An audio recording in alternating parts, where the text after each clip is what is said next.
This is Dr. Carroll. Today's video is about recursion. Start out by talking about some objectives, then move to what is recursion, followed by some terminology, a typical structure, an example, 4 questions for constructing recursive solutions, and then finally talk about iteration versus recursion. Okay, so some objectives of this video is that understand ways to construct recursive solutions or algorithms. Understand the advantages and disadvantages between iteration and recursion and the costs related to each one of them. And additionally, that you'll be able to write a recursive algorithm for a simple problem and identify situations when you'd want to choose recursion over iteration. So first of all, what is recursion? So recursion is a powerful problem-solving technique. It turns out it's actually a special case of the divide and conquer problem where the subproblems have the exact type of the original type but with a smaller size. So said differently, it's a solution that invokes itself. Okay, we'll see that played out. Now let's cover some terminology. First, a recursive function is just a function that calls itself. And then the other piece of terminology we need to make sure that we have is that base case is the circumstances where recursion stops, and that's very important. Without that, you just execute until the computer runs out of stack space and then it dies. Okay, so we don't want that. Okay, so what is the typical structure then? It looks something like this. We have a function, because this is focused around functions, where we have a return type, and that's generally there, but not always are we going to have a return type. We have a parameter list we pass things into, and then what you'll often see is first you tackle the base case condition or conditions, and if that condition is met, then you make final calculations. If it's not the base case, then what we're going to do is we'll probably calculate something, and then we'll end up calling the same function again.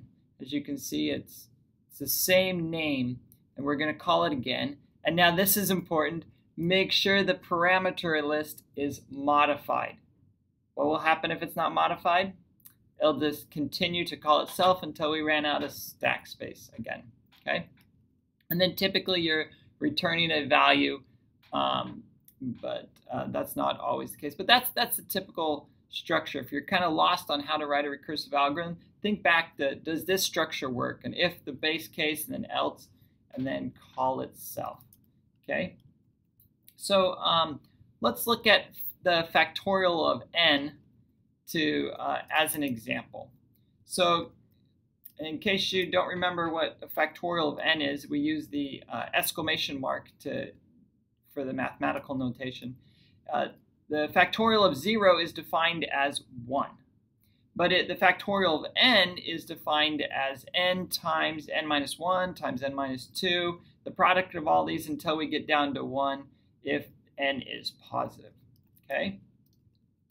We could put this in a little bit more computer science notation with the function fact, short for factorial. So if calculating the function fact of 0 equals 1, and the factorial, calling the fact function n, we just compute the product, and we could do that.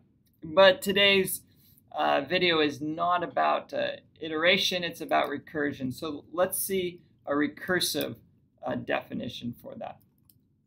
So here we have the same base case, but then notice how the definition for the recursion changes. So it's n times fact of n minus 1. And that's, now we have a recursive solution, a problem that solves itself with a smaller size, and it calls itself. So we have a recursive function there. Okay, let's see this played out. Okay, so for example, factorial of 3, that's small enough that we can wrap our heads around it. So factorial of 3 is 3 times the factorial of 2, 2 being the 3 minus 1. Okay, well then we could expand the factorial of 2 to be 2 times factorial of 1, okay?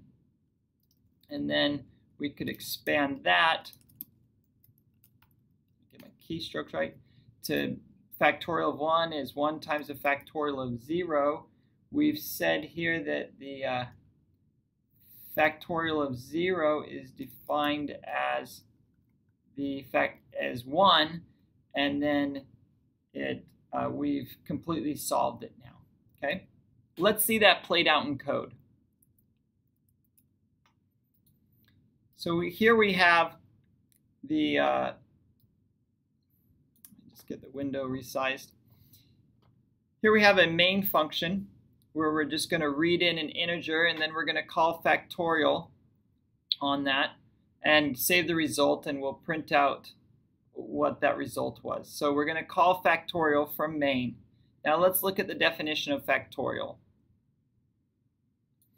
Okay, we're going to pass our parameter is n.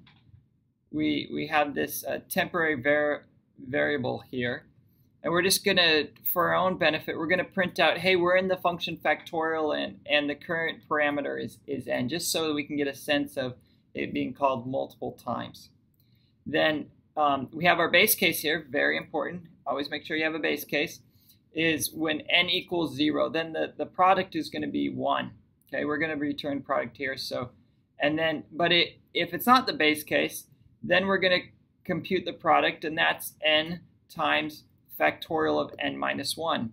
Now we need to make sure we modify the parameter list that we were given so we don't enter into a death spiral. And then we just return it in this case. Let's see it run. Okay, we need a number small. Let's do 3 because we know we can calculate that. So we call factorial 3 here, and then we call factorial 2, and then we call factorial 1, and then finally we hit the base case factorial 0. We call that, we return 1, and then we return 1 again, and then we return 2 because we have 2 times 1 times 1, and then finally factorial 3 here returns 6, which is 3 times the product of factorial of 2, which is 2. And then here in main, we see that it did eventually return. Let's see that again for a larger number. So for example, let's do 9. So 9 calls factorial 8, 7, 6, 5, 4, 3, 2, 1, 0, and then it returns. As you can see, the numbers get large pretty quick. Just factorial of 9 is about over a third of a million. Okay, great. Now that we've seen 1 in action, let's talk about 4 questions to construct a recursive solution. Okay, the first is that can you define the problem in terms of a smaller problem of the same type? Okay. Then second question is, how does each recursive call diminish the size of the problem? For factorial, we just did n minus 1. The third one is, what conditions can serve as the base case? Sometimes there's one condition, sometimes there's multiple. Truth be told, in factorial, we could have defined factorial of 1 to equal 1 as well and had 2 base cases, but it's mathematically less elegant. The fourth one is, and just to make sure, as the problem size diminishes, are we going to reach that base case? Okay, we need to make sure that we hit that. Okay, now let's talk about iteration versus recursion. Iteration, I generally think of as a for loop. We're going to iterate through and provide a solution. There are some costs with this. For iterative, there's looping costs, the cost of running, for example, through a for loop, where the cost of recursion is the function calls. Now let's drill down a little bit to see, okay, well, which is worse? So for looping, we have the increment instruction typically, we have a test instruction, we have a jump instruction. Okay, not so bad. The jump instruction is going to be the worst one for computation. But now let's look at the function calls. I just quickly enumerated this. This isn't an architecture class, so you forgive me if it's not completely accurate or it's not complete. But it just paints a picture that we have to copy arguments to the stack. We got to update the stack pointer, update the next instruction register. Then when we're done computing, if we have a return value, we have to copy that return value, update the stack pointer, update the next instruction register. And we need to do that maybe several times. Okay, so as you might have guessed, iterative solutions generally have less overhead. Although I will say that depends on your solution. The compilers could whittle down a function call overhead, potentially maybe making it an inline function or something of that nature. Usually a recursive solution has an iterative solution, so keep that in mind. But this is a video about recursion, so recursion solutions often have a cleaner implementation. What do I mean by cleaner? I mean it's more clear, simpler, shorter, easier to understand, easier to maintain. And when you think easier to maintain, you can translate that into less development costs. Sometimes recursion is the only solution. Now, having said that, a very important point is this isn't the solution for everything. If there's a straightforward iterative solution, use it. Okay, but if recursion is the way to go, it's just going to be easier to develop and to maintain, then go with that. So in summary, recursion is a design strategy where you have a solution where it's a smaller problem of the same type. There's 4 questions for constructing a recursive solution shown here at the top here. Definitely know those as you build your algorithms.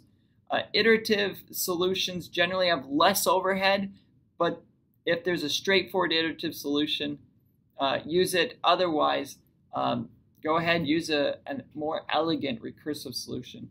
Recursion has its place. That's it for today.